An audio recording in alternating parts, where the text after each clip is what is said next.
пол-11 и мне неохота идти в магазин. Поэтому сейчас я вам покажу рецепт, как приготовить картошку фри. Она мне будет на завтрак. Ну что ж, поехали. И первое, это нам надо нарезать наш картофанчик тонкими ломтиками.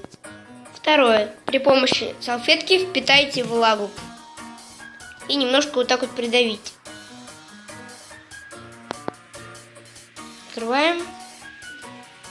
И, как видите, у нас влага впиталась. Все, картошка готова. Так надо. Третье, это разложить ваши пока что не готовые чипсинки на тарелку. Только перед этим, перед всей этой процедурой, не забудьте помыть руки. Потом налейте тогда подсолнечное масло, ну и вообще макните. И, наконец, пятый пункт. Это надо добавить приправ всяких, перчиков, соли. Я добавлю приправ. Ну, как-то вот так вот это выглядит сейчас, точнее. Шестой пункт. Самый главный пункт. Мы отправляем в микроволновку. Вот моя микроволновка. Сейчас я ставлю туда наши чипсы. Ну, где-то минуты. Все, ждем.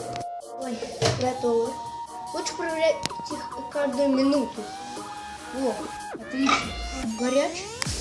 Сейчас я поближе принесу. Вот такие вот чипсики у меня получились. Вот. Реально похоже на чипсы. Такой вот толстоватый. Есть две штучки тут. Вот это вот толстенькая. Вот, которая прям тут лежит. Давайте попробуем съесть маленькую. Вот так вот. Мне кажется, это будет вкусно. Ну, за 5 минут я делаю вот такие чипсы. Неплохо. Ну, только картошка чистила. Ну, то, что это была первая моя картошка, которую я чистила.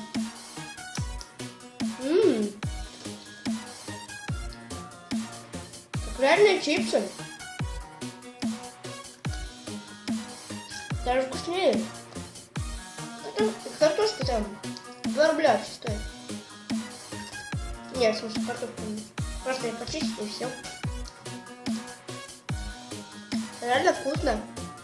Обязательно приготовьте.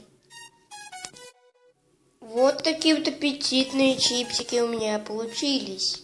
Сейчас буду как раз монтировать ролик и кушать эти аппетитные вкусные чипсики. Вот, в следующий раз я приготовлю не чипсики, а если мы наберем там лайков 3-4, я сделаю картошку фри, ну или макароны с сыром. И тоже все будет в микроволновке. Все довольно просто, так что подписывайтесь на канал, ставьте лайки. С вами была Маша Топ. Всем пока!